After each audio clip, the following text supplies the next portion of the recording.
up, all you burners, stoners, and potheads, and especially all you gardeners out there? This is Mr. Weedman and Big Earl with the Grow Hour. Big Earl, my brother, how the hell are you? What's up? I'm doing good, man. How are you? I'm doing great, man. We're about to get baked. I love it.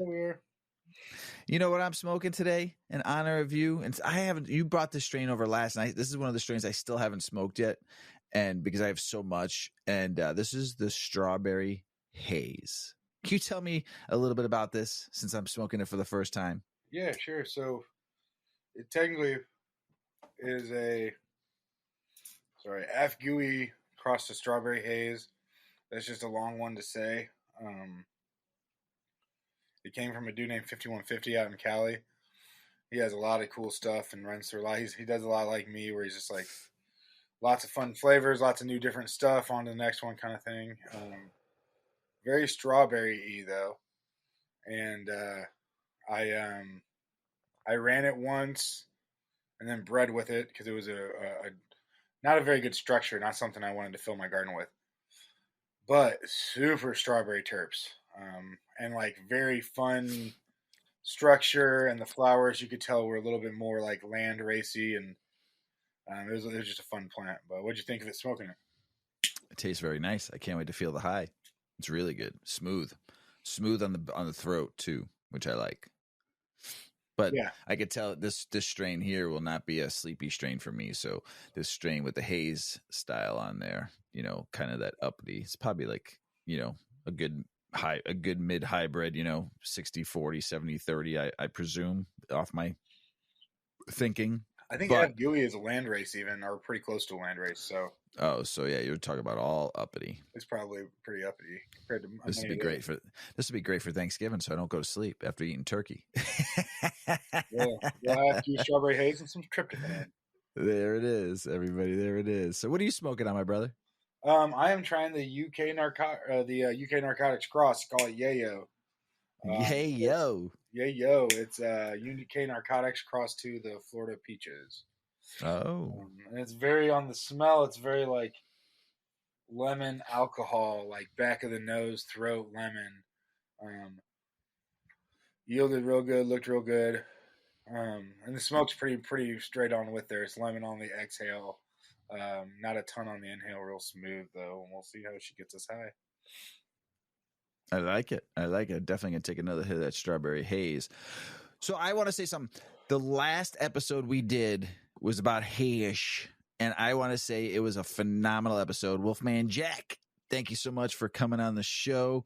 I appreciate you. I appreciate all the pics you've been sending me. I got to give you a shout out because you taught me something about Haze because I love it so much. So thanks for coming on, brother. I had to give you an early quick shout out before I get too stony baloney and I forget all about you. But thanks, Wolfman. We're looking forward to having you back on for your burping in the bag and then your roundtable discussion. But it was a good show, Big Girl. Thanks for introducing me to him, and I cannot wait to smoke his hash, and we're gonna have a surprise for everybody out there come the burping in the bag. I ain't gonna tell you about it, but there'll be a surprise with Wolfman Jack's his burp in the bag episode. It's gonna be a lot of fun.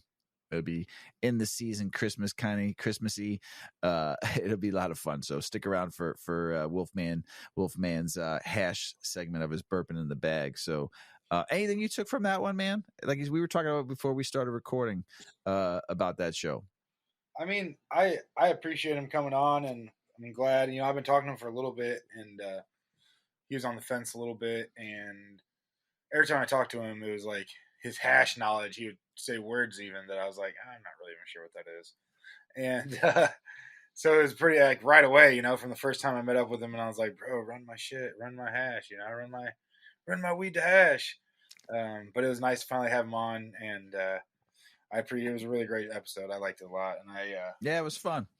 It was fun. I want to sit by a fire and fucking do a show like that one day. Have a fireplace behind me, playing some Barry White. All he was missing was a fur rug. Yeah, and a nice hairy chest. Yeah. Oh shit! So we talked about a few episodes back perpetual gardening, which was a phenomenal show. This show is going to be our introduction to organic gardening, which we've talked about organic gardening in some prior episodes, but this is a real thorough, way above my pay grade episode. That thank goodness I got Big Earl here, who's taught me a lot about organics. When I switched to organics, I don't know, 6 grows ago, I learned a lot. I learned what I did wrong that first 2 grows, and but that was just being like me not being unknowledgeable. But the organic soil mixture and what I got out of those plants that I grew, the terpenes were, and the trichomes, and I didn't get ginormous buds, but the bud structures that I got were beautiful, and the crystals all over everything were beautiful, and the flavor and the high and the smoothness. I say organics all the way. It is a little bit tougher to grow. I'm not going to say it's not. It will take you, if you're new to just starting with organics, it's going to take you a few. So do your research, listen to this show, but listen to other shows. Do your research on organic gardening. It's not the most simple thing that just throwing a bunch of soil and a bunch of nutrients and letting your shit just do its thing. This is going to take a little TLC, a little watching in the beginning. It does. I'm not going to lie. Remember, Earl, the first couple of grows, I was very unknowledgeable in what I was doing. And now I'm getting better and better as we keep on going along. So I'm super stoked to learn on this one. So introduction to organic gardening, Earl. Yeah. And it's an intro too, because like I read, some stuff and listen to some stuff, and I take this stuff and I use that information, and I say, well, seems to be working, So it'll be cool. I hope that we can do something further than an introduction, where we can bring somebody on and be like, hey, this isn't an introduction anymore. But yeah, you're right. There's this whole aspect. Organic gardening is kind of a prediction game, If you're going into something blind and you haven't tested soils or done all this or that, or don't have a mix already, it can be kind of hard.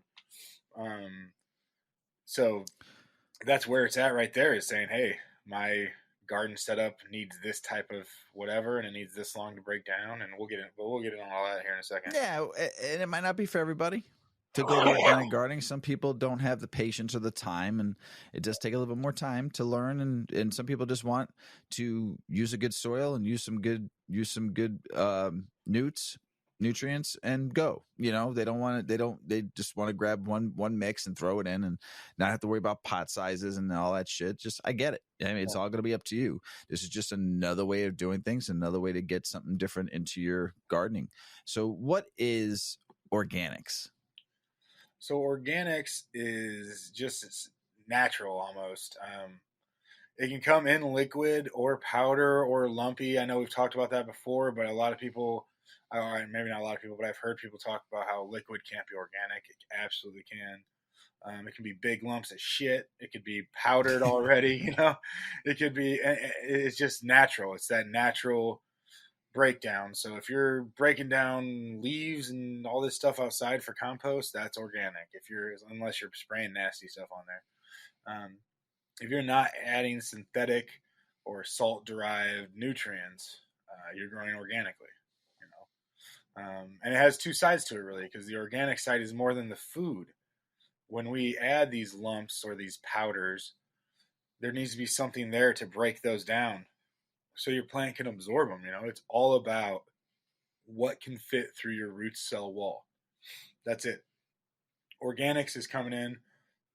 If you have a lump of shit, that's a big thing to break down. So say for, Thanksgiving, and you're going to have turkey, and your turkey is the size of an elephant. How are you going to get that inside your door?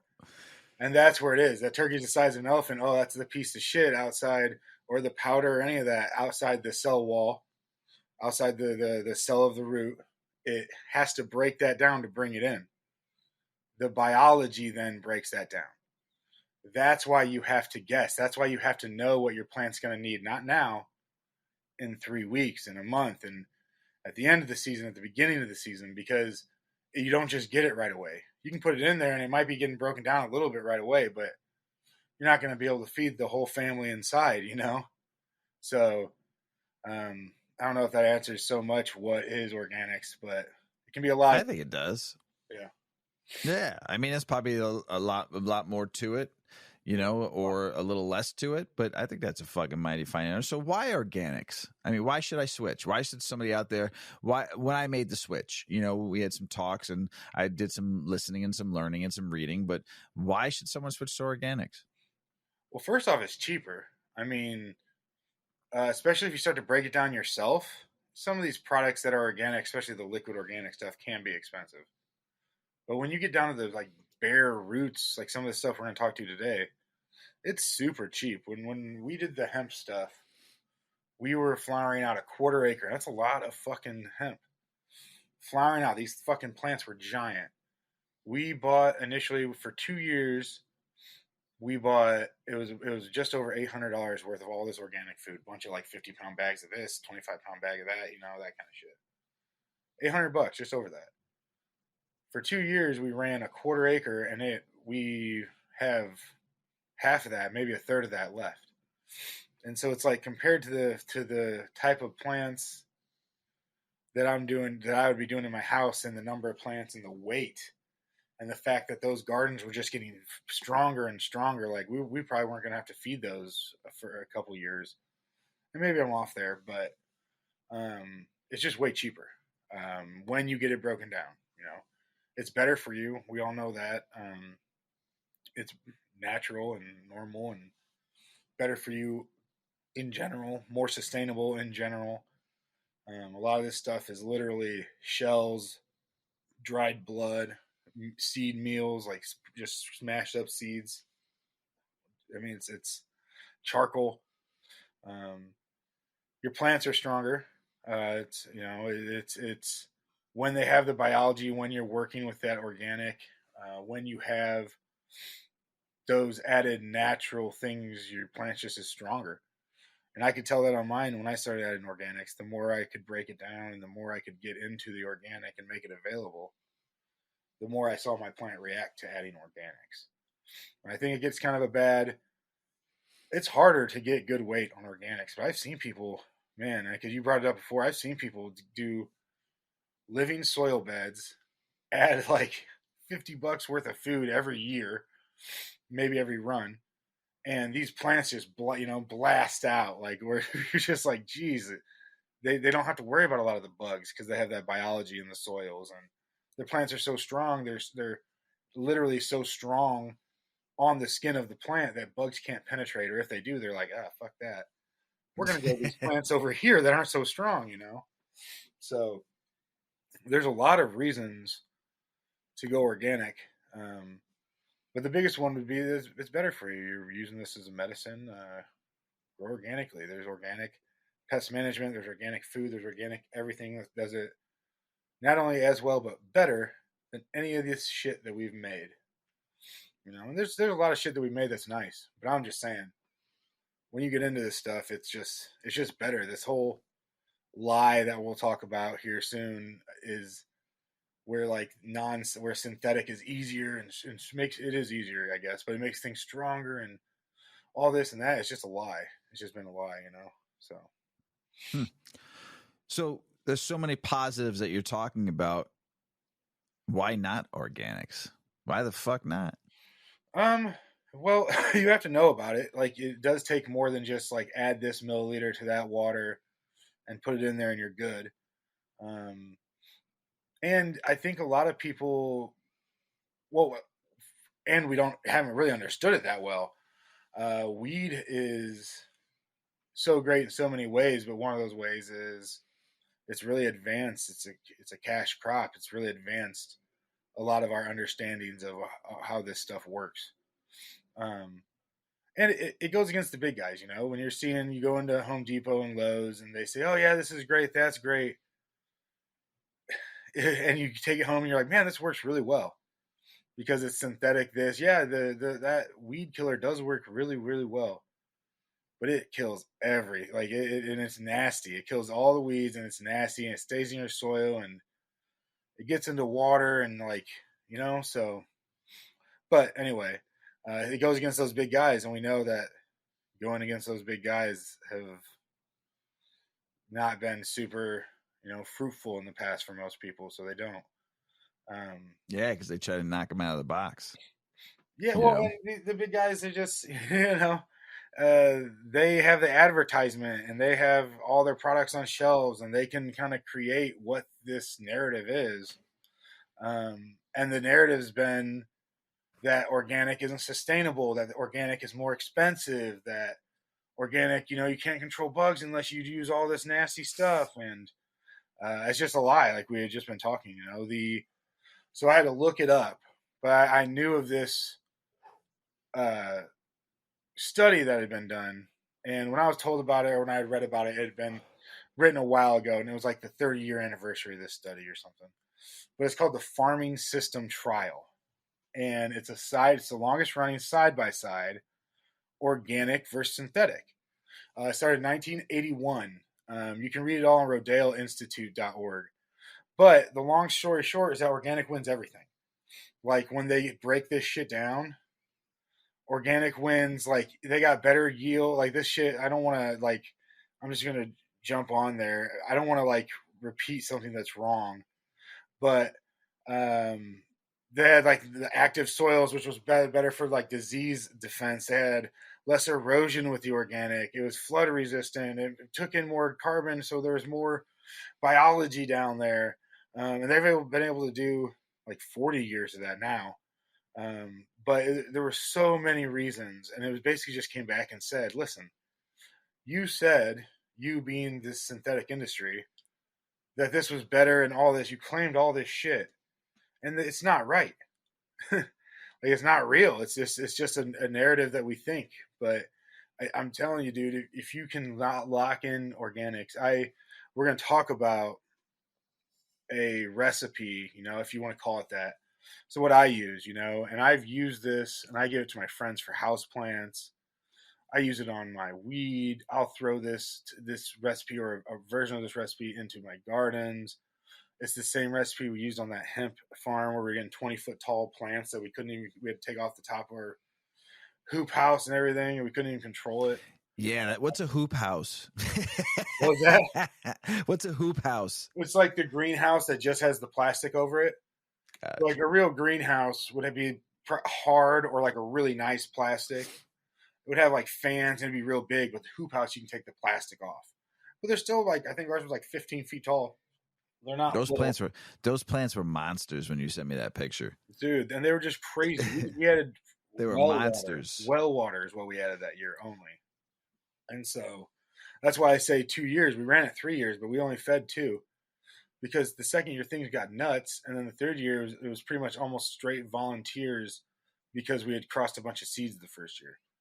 We kept 2 separate males and just did a giant hemp cross in that little hoop house.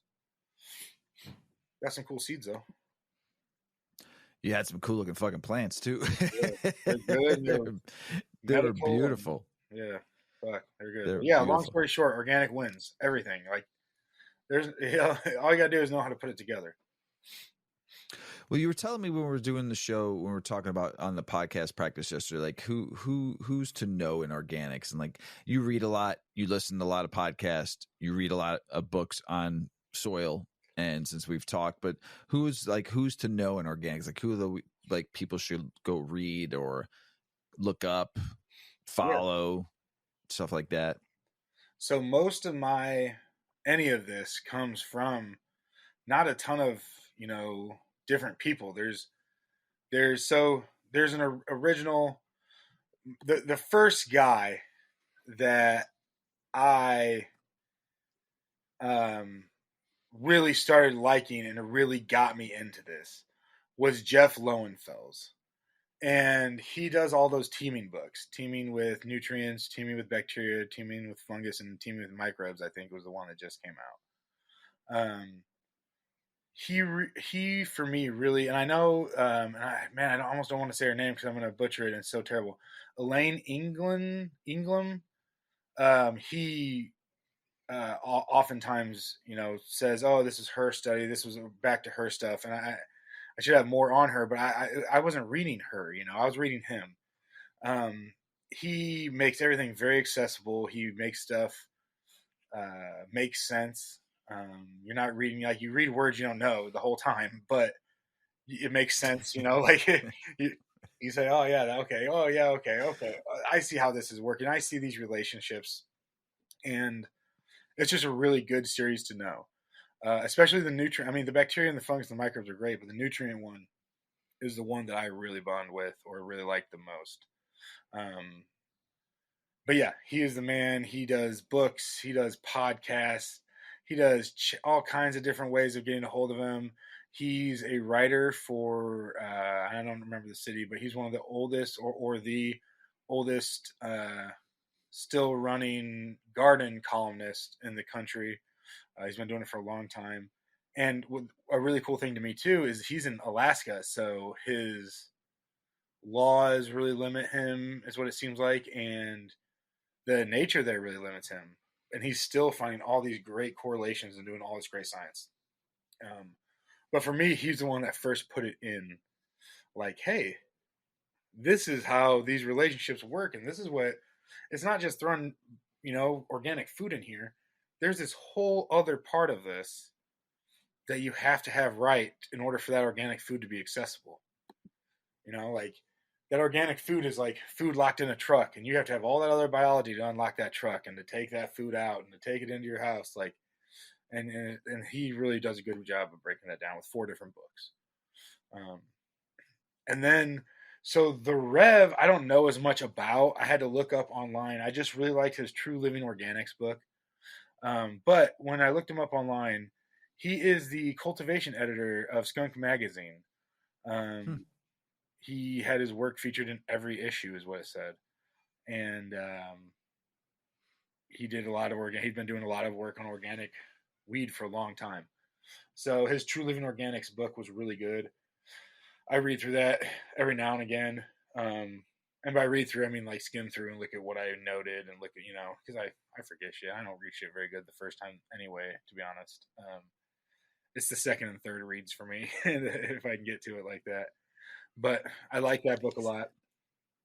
And so this book I couldn't find because I take it with me a lot, like if I'm traveling or something. But Steve Solomon wrote a book called The Intelligent Gardener.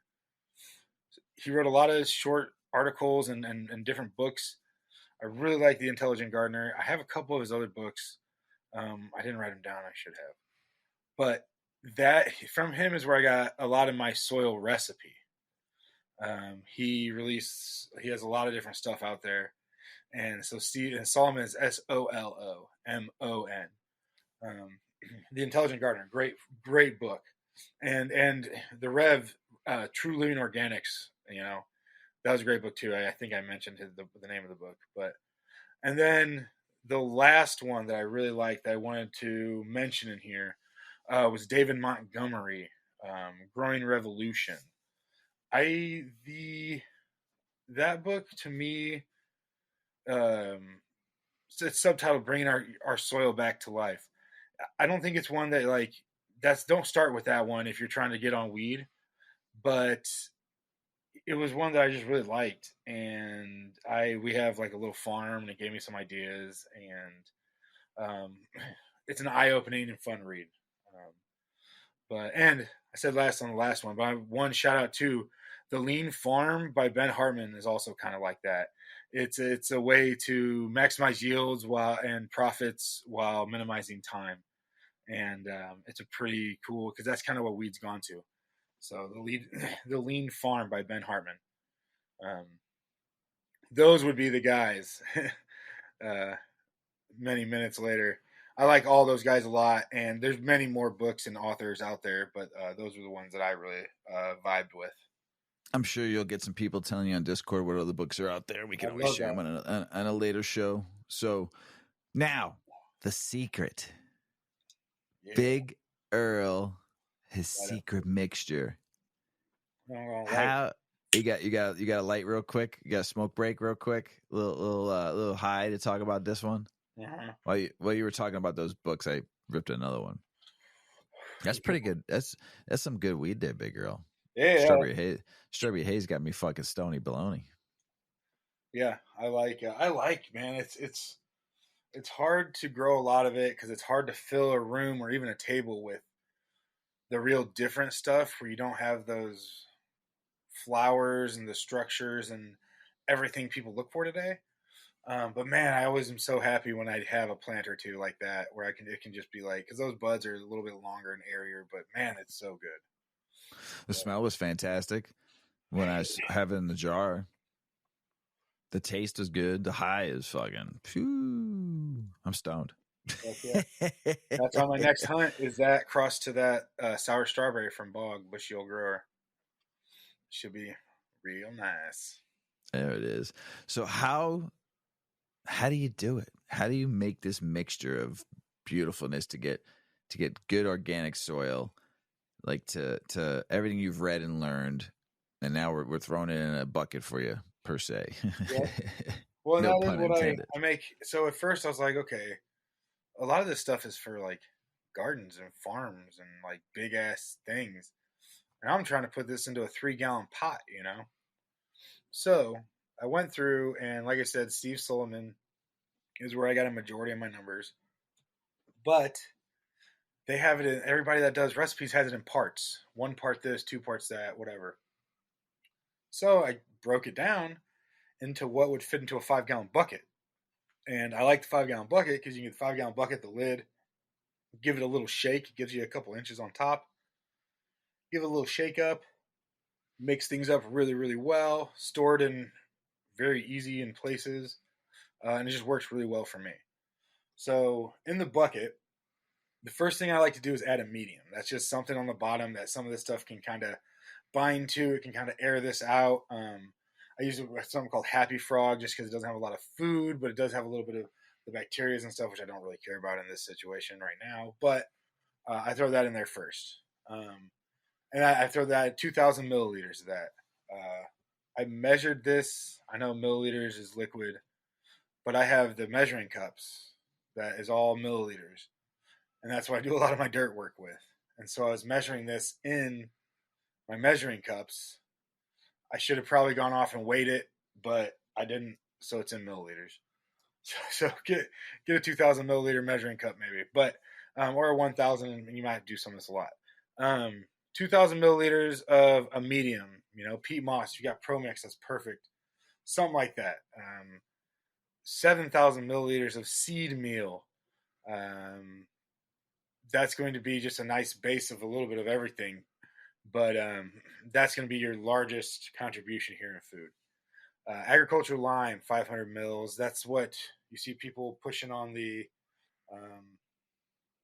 like fields and shit, making the lines.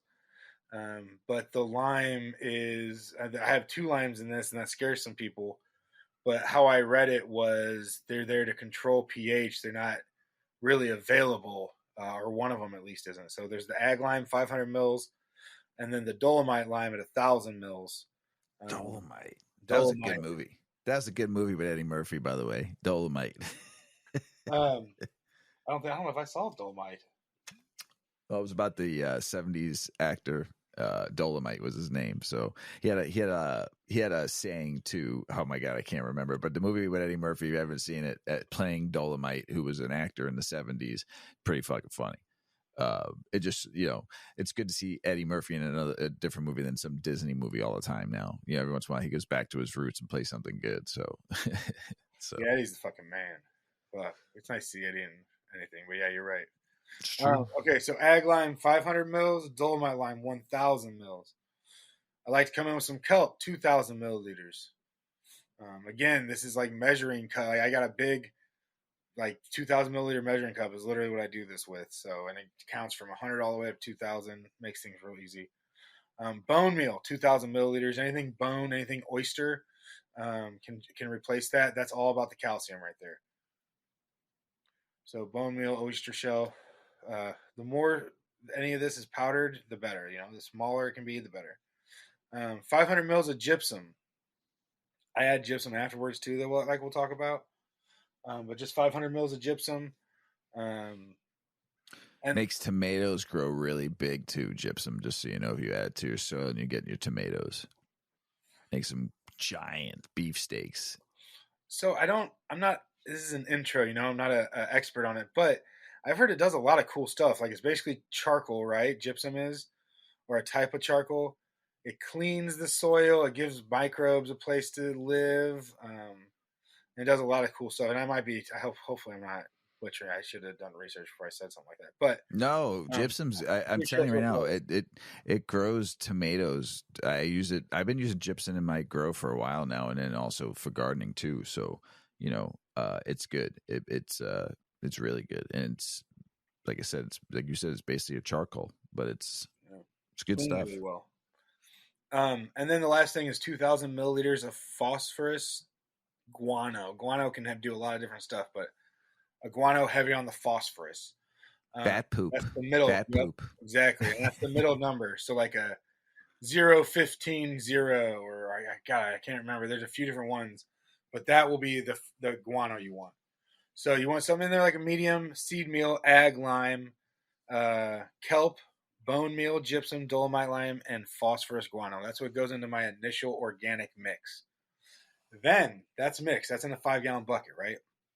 I take a big old scoop of that.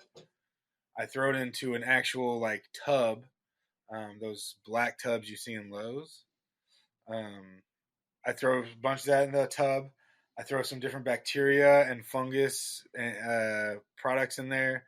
I throw some sugars in there, some more gypsum, insect frass, a bunch of other stuff. At that point, it's kind of what you want and like in your soil. A lot of that stuff isn't carrying any kind of food charge. That's all just additives.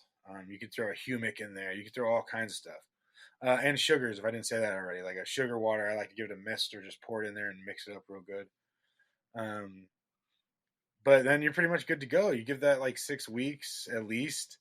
Don't mix it up all the time. Let it sit in that tub. Get that tub somewhere dark, somewhere where it's a little warmer, hopefully. When you open it up, it'll be moist in there. You'll probably see some fungus growing even. I show pictures all the time, like mushrooms growing out of my shit. That's just everything breaking down food.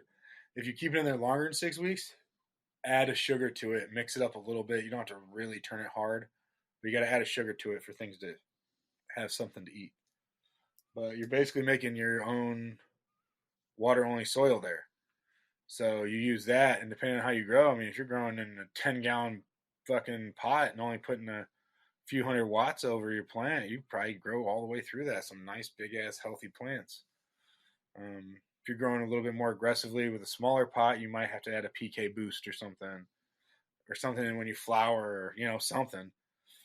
You don't want to add that initial organic mixture because that needs time to break down. That's what you're doing in all this.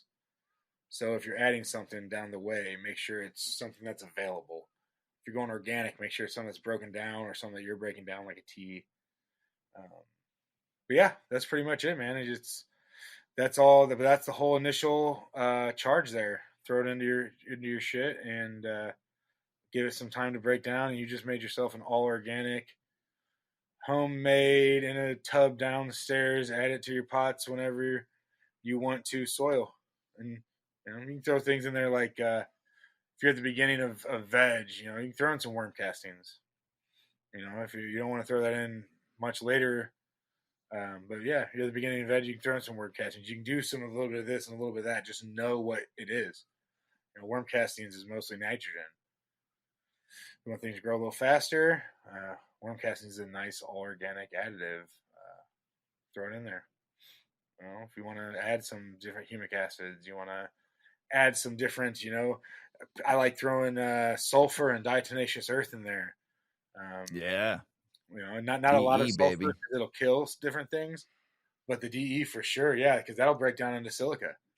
And the sulfur too is just like nice to have in there. You don't you don't want to overdo the sulfur on that soil.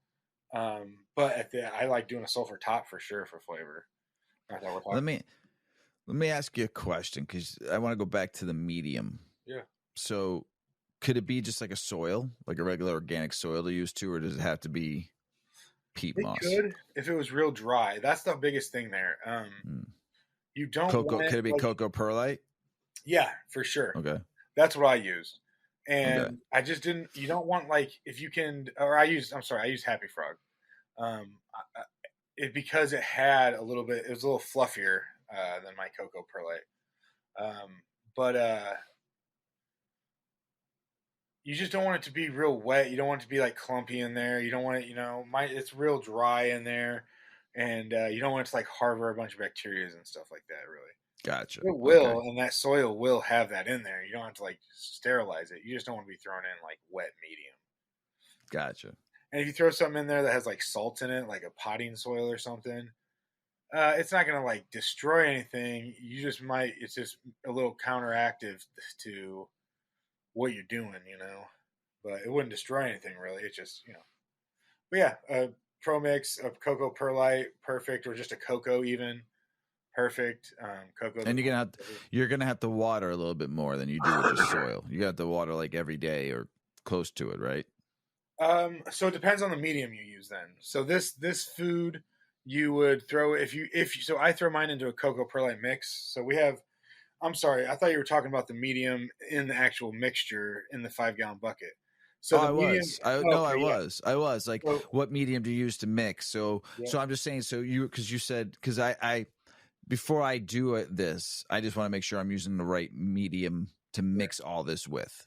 I see. You know what I'm saying? So the medium, the 2,000 mils of medium that we talked about first, that goes into the 5-gallon bucket. It's just kind of like a fluffer. The medium that I mix it with after that, right, is I use a cocoa perlite, but you can use anything. Peat moss based. If you have something that already has food in it, it's the point of this is kind of create your own food. But say you're like, oh, well, this doesn't have a ton of food in it, but I want to boost it. That's definitely doable. But cocoa perlite I like a lot because you can water it every day. You don't maybe necessarily have to, but it's hard. You don't see a lot of negatives to overwatering cocoa. And one of the hardest parts of the peat moss or the soil or anything is to get your watering down for a lot of people. So the cocoa perlite is so easy and nice to put this into. Maybe put a little bit of extra calcium if you go with that too. A little bit extra of the oyster or the bone. Give the cocoa something just in case. You can't ever have too much calcium. We have that. Okay, so that's where I was getting. I guess trying to explain to people who are starting this out. So basically, your 2,000 milliliters is the fluffer, the buffer, and then you're adding all of your other ingredients, all your other nutrients and stuff like that, organic nutrients, and then you put that all into your cocoa perlite. Exactly. That's all in a 5-gallon bucket. I'd say about 150 milliliters or so, and into 3 cubic feet. So like a bag and a half of a normal soil, or of a normal bag. So not a ton, but not a little, And I like to add my other stuff too. So I always have this stuff. I'm always kind of messing around with this or that, but my base food all stays the same. That's all pre-made basically. I shake that shit up and I get my shot glass out and I count out my 30 mils 5 or 6 times and get my arms down in there and mix it all up in there. Gotcha. That makes more sense to me now because I was like, it wasn't making sense to me because maybe because I'm stoned, but well, I wrote it in there. There's 2 different mediums there. One's like you said, fluff the 5-gallon a little bit just to give it something to add, basically, so everything doesn't puff. When you add this, if it's all powder form, you get lots of powder in your face, and just having that down there to kind of like buffer that a little bit initially helped. Gotcha. Gotcha. Just kind of buffer it in general. Makes sense to me now. Yeah, buddy. I gotcha. But I like that mix. So I mean, because if you're doing a 3-gallon bucket like I do, that's what I do. I run 3-gallon buckets. It's been easier that way than trying to go up. I don't have a lot of room in the tent, so to be able to run 3-gallon buckets and still have to use just a little bit of organic liquid, just to mix to throw some nutrients in. Because I'm only using a 3-gallon bucket, but don't have to use an over a lot of it because the soil the mixture you're saying here should feed that plant all the way till like flower, like yeah, definitely to flower. And if you wanted to go a little faster, you can throw that. That's a general mix for me. So like I have a bag of worm castings, and when I'm doing a lot of times I use that mix to top my pots going into flower. So I only pot my plants like 2/3 of the way in, and I leave this gap at the top. Not only is it way easier to move them and lighter, but then when I'm in flower, I can top with this organic mixture because that's when I'm really wanting it. And this is just me. You can run this for the whole thing, you know. But for me, that's when I'm really wanting my organic, my flavors and my stuff to come out. So in veg, I don't run it a lot. I will run it in veg, especially like I just did an auto run in veg, and that's all I used. Hmm. It was cool. I used that, and I ran a really light vegetative mixture, and just it did really really well. That's what this was grown with right here that I'm smoking, the yayo. Yeah, I can't wait to smoke some yayo. We just got this. You're gonna dig the flavor. The flavor is I'm very very looking unique. forward to it. So what do some of these things do? So like the seed meal is a real good all around food. I should have done some research. Even it's been so long ago. The limes I know help balance the pHs. Kelps can really be all over the place as far as the food that goes in there. Bone or oyster is a calcium. The gypsum we already talked about is like a charcoal almost, but it does done a few different things. Clean and give homes to microbiologies and all kinds of stuff. And then the phosphorus guano is just that. And a lot of this, like so the phosphorus guano, that's just what I like. If you have an organic phosphorus product, it can take that place. You know, you can take that place. The one I have, I think is 0.15.0. So if you have a phosphorus that's 0.30.0, use half of that 2,000 milliliters that we mentioned with it, and you got the exact same charge. Gotcha. So, but yeah, that's really and the cocoa perlite. I know we mention all the time, but I like that because it's so hard to overwater, man. I know we already mentioned it, but Right. it's just the king. It's the king for me. It takes a watering like the true hydro, but it'll take the dry back also, and it's just yes, you can overwater, but when you overwater, maybe you get a little bit of stunt or a little bit of this, but really a long term overwatering just gets like roots growing higher out of your fucking plant. If you see little white bumps on the bottom, overwatering.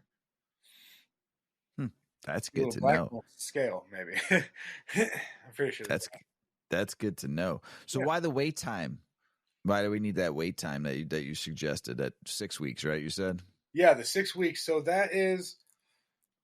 So we had talked about like we can compare this maybe a little bit, and hopefully we're not saying just the same thing over and over. But let's go back to this food being outside of a house and you're trying to get it inside to a family, right? The cell wall is your front door. This food is outside your house. When you give it to organic, even when it's powder, the powder is too big to come in your door. You need this biology to break this shit down, and it takes a while. The more biology you have, the more people you have to process to butcher this outside to bring it in this to the plant, the faster it's going to happen. And so that's what that 6 weeks does. It gets the food in there. You're adding your bacteria and your funguses. You're giving them the sugars to live. You're giving them everything that they need. Just spraying the sugar, and I spray it in with a water with just straight RO water. You just don't want tap because it's probably not going to do much with that, at least not initially. But it needs that time to break that food down so it can be absorbed. Is the shortest answer there. So you get the more it breaks down, the more over, and that 6 weeks is and like I said, I'm not putting this under a microscope. I'm not doing that shit. I'm trying it at 4 weeks, and it was like, oh, this is pretty good. I'm trying it at 5 weeks, and I'm trying, and it's like I felt like when I went from 4 to 5, 5 to 6, I was seeing increased, use with it. I could drop off and like only water for a few days after I added it, and when I would just straight pot into it, things were fucking loving it, and it just did really good for me. And when I go longer than that, it gets even better. You just have to add that water and that sugar into it, So give it something to eat again. What kind of sugar? Does it like? I use a molasses called Hybrix. It's the cheapest thing that I've been able to come across, and it's a real thick, gnarly liquid. But you can get a liter of it for nothing, like under $10, I think it is. What if I only got grandma's molasses in my fucking cabinet? Is that okay? Grandma's molasses from like. I can't say I've ever I can't say that for sure, but I think sugar is sugar in that instance. Okay, perfect. Molasses is Molasses good. might have some kind of like anti something effect to not like antibacterial effect or something since it's natural. Maybe I'm just crazy. I don't know anything about like true molasses, but the Hybrix molasses This is good works stuff. like a fucking charm, and it's probably way Uh, cheaper. sounds good. Sounds good. So then, what is the different? What is different here than with synthetic nutrients? The synthetic nutrients, everything's broken down for you. So Oh, the synthetic nutrients pulls up in a truck. Everything's broken down and goes in on an automatic conveyor belt and is force fed into the fucking door. You know, like it's there. If you're seeing a deficiency, throw some synthetic fucking foods in there. And some of the synthetic foods aren't, sometimes the synthetic makes it sound a little worse than it is. Some of this shit isn't like all this nasty and that nasty, like Epsom salt is a salt. I think people consider that a synthetic, but maybe I'm way the fuck off on that too. But it's still a salt based nutrient, but yeah, that's the biggest difference is that that's why you have to know, you have to plan ahead for the organic. You have to say, well, I know my farm every year, I know my pots because of the wattage I run and how I run it. I need this food boost at week 2 of flour because I need it to take effect week 6 or week 5, unless you do this big breakdown. But even then, when you do that 6-week breakdown, when you add that shit, it's still going to break down a little bit. It's still going to, it's not going to, even if you add salts afterwards, it's not going to just straight kill everything. If you had super high salts, you might be doing some damage, but it's not just going to go away. You're establishing like a pretty, hopefully, high concentration of this shit. So, even if you're adding salt, and that's the best part of everything for me. I'm a synth-organic. I love organic. I love flavor. I love all that stuff. What I don't love is running just straight organic because especially when you run a ton of different strains, it's like, how are you going to predict that this strain is going to want that or this in this many weeks? Like you don't do it. Like for me at least, I'm not talented enough. So I run my organic bases. I run an organic tea that I break down the foods. It's kind of similar in soil, but in water. And I feed those knowing that they're getting fed to a 1.8 EC, probably 1.7 EC in the soil. Hoping that doesn't kill everything, but planning for the worst and hoping for the best. So there you go. So breaking down the organic food indoors versus outdoors, though, is there a big difference there? well, the outdoors you have nature. So when you talk about this organic food, like say you have a bed, um, like an outdoor bed, you could just throw this food in there and kind of like scrape it in the top. You know, now you might find that some of it attracts wildlife. They can smell some of this different stuff, so you might be saying, okay, I don't have that problem, but I've heard that like the oyster type stuff and the animal type products will attract wildlife. So like fish type stuff. Um, I've never had that problem, but I have 3 dogs that are all running around my yard constantly, and I don't know, but um, you don't have to outdoors. You don't have to inoculate. You don't have to do all that stuff because the rain will do it and the nature will do it, unless everything's real bad. I mean, if you have a super barren ground, that's kind of what that Growing a Revolution's about. By David Montgomery, I was talking about before. If you have a super barren ground, throwing some organics down isn't just going to pop it back to life. You're going to have to throw it down. You're going to have to protect it. You're going to have to throw leaves over it. You're going to have to do a bunch of different shit to kind of like just protect it in the short run. But yeah, it's outdoors way easier for sure. Nice. So organic gardening outdoors. Yeah. I mean, testing. What else? I mean, what do we need to know about then if we're going to do this outdoors? Well, yeah, that's the big thing right there. So you get your soil test. That's the easiest way to go about it. You get that recipe we just gave was like a overall recipe. I don't know what my soil is. I don't want to get it tested. Okay, use this. If you're going to use that outdoors, um, I use that on a inner nothing's in the medium. That's all that's there. But when you're outdoors, it's a lot of different shit. So get your soil tested and go off of that. The places are good. They'll be like, hey, you have this much. You're low on this and you're low on that, and they'll suggest stuff for you to do. I think they even give you numbers like put 5 pounds of this per square acre or whatever the fuck the measurements come down to. But they're good, and what you can do is year after year, you get those measurements and you keep track of what the measurements are and you keep track of your additives, and you're going to be able to find, especially if you don't necessarily have to keep the same plants in the same garden beds, but if you follow these plants, you can start to see year after year, well, when I have this much medium and this much food, the strawberry's taking this, this, and this from me. So I know next year going into this bed that's reading all of these numbers, if I add all these numbers, it's going to bring this bed out to perfect the year after that. And you can kind of just do that every fucking year if you're chasing your shit, or if you're keeping track of it. It's a lot harder said than done. It's really following stuff pretty closely, but have an outline, follow it, amend things in the fall, protect them, stop raking up your leaves. Like I rake up a lot of my leaves, but I have a smaller property and I have a fuck ton of trees on it.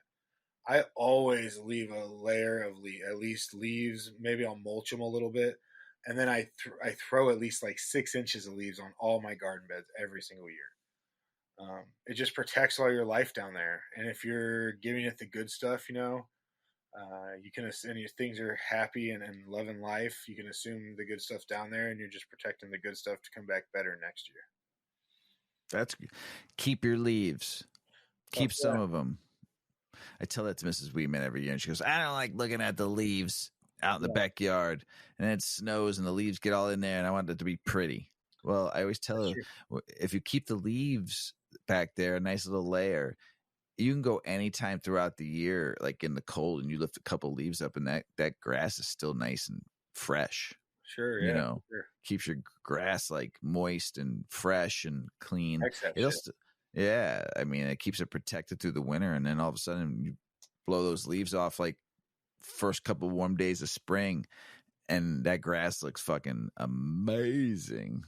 Yeah, it'll feed it too, and that you'll actually have like worms come up and grab pieces. Mm-hmm. I mulch. I keep probably half of my leaves, and I mulch about half of what I keep, and I like just spray it in the yard. I know my neighbors love me.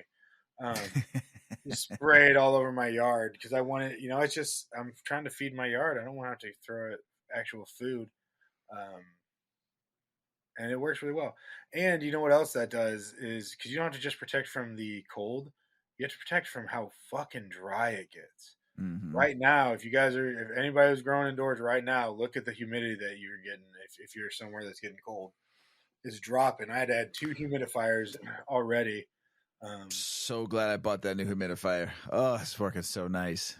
It's every winter it does, and every winter I'm always like, why is everything looking so fucking shitty? And I have to be like, oh yeah, it's happened every year forever. It's getting real dry and cold down here at the night. You need to add your humidifier and your heater. I don't know why I can't predict that. It comes every year. It gets a little cooler and drier every year. It's getting dry. This was like this year. The last couple of years, man, have been really dry. Not only just in the spring and summer, but I mean, I'm not complaining about the great weather at all. I mean, it's been fantastic this year, so I'm not complaining. But it's dry right now. I mean, my grass, it like took a turn because it got so dry. And I don't water it past October. You think because I don't know, you just stop watering your lawn. You just do, and it's so dry back there. It's just like not lustful looking good right now. It's still green too. That's even the crazy part. How nice your grass can look if the weather's nice. I mean, you can especially in the Midwest. It's going to be a dry winter this year. They said dry and mild. Yeah, so Yeah, so just think about that when you're planting your indoor garden this year, with this great amazing mixture that, Big Girl has taken time to teach us about to use. So I mean, uh it's amazing, so to do your outdoor and your indoor grow. I'm going to try to maybe not this next grow, but the grow after, and maybe I'll bring you and a bed. do I love you. I'll bring you a And bed. then but try to This do stuff works only great cocoa. for everything, dude. My one of my buddies has, I couldn't even guess, maybe 50 house plants. He has them fucking everywhere, all over his house. It's like a chore to take care of these things. He does it well. And I've been giving him this mix, and he's been loving it. He just keeps asking for more. Well, I've got to up pot this, and I got to do this and this. I need more. I'm like, well, how much more? Like 5 times what you brought me last time. I'm like, bro, this Damn, is taking up those real plant estate. those plants must love it though. Yeah, they all look good. And my dude and people's, we've got 3 or 4 testers going out with that now, and it's a combo run with the nutrients that you had. So Yeah, that eventually you'll be able to get that exact soil mixture with a few other things in there broken down over time with the synthetic mesh and maybe a couple autoflower feminized seeds. yeah, And that's what we'll I'm be waiting able to just for. fucking blast things out Oh, I love it. Just right on the grow. deck. You were talking about some autos that you're about to harvest up that you said are pretty fucking dope, huh? That's what the yayo was. Mm, They've all, man, the smell from this just plant. They dried real nice. I was a little scared because I had to run nitrogen late because it was all in veg, and I ran almost all organic soil for it, but I had to catch up a little bit in the middle of the flower, and there was a couple other like veg plants on there, and I was like, I'm just gonna run it a little bit, try to blast them up, and I thought maybe I fucked up their flavor, but they turned out really well. nice. I love it. Big Earl, anything else you got to talk about organics, gardening for anybody out there before we get going? And there's one last thing too. I know you got to talk about this. That Yeah, we need to definitely fucking add that you're totally the mention in this mixture of beautiness. yeah, that's true. That is very true. No, man, I think that's everything, dude. I hope I gave some justice to some of this. A lot of it, like I said, a lot of it's just me reading stuff and my interpretation of people's words and it's. But these people are badasses. Go through and listen to those names again and go, if any of this stuff interests you, order some of those books, listen to some of those podcasts, listen to some of those speeches. They do all kinds of cool shit. All on Nice. soil, regeneration of soil, how it works, how everything, how it all goes down. Nice. And then in that mixture, there was one ingredient I didn't see on that fucking list, and I'm disappointed. What's that Yeah, fucking one thing you it's didn't given. add to this mixture? I thought it was a given. I should have put it in there, but you could just skip everything, get the closest bottle of Cal Mag you have, and just add all of it. Uh, and you could run 3 or 4 full crops off that. I'd say at least that's if you've only got like a 1 or 2 gallon pot. If you get a bigger pot, you can run for the rest of your life. Cal Mag. Does the body good? Everybody out in the world, don't forget your Cal Mag. Peace. Check out our cannabis lifestyle brand online at 8decades.com. Our custom smokes and accessories are perfect for your coffee table, bedroom nightstand, or kitchen counter. They're designed for you to show them off.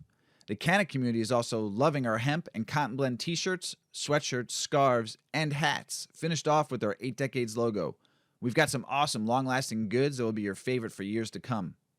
8 Decades, because a 9th decade of cannabis prohibition isn't acceptable.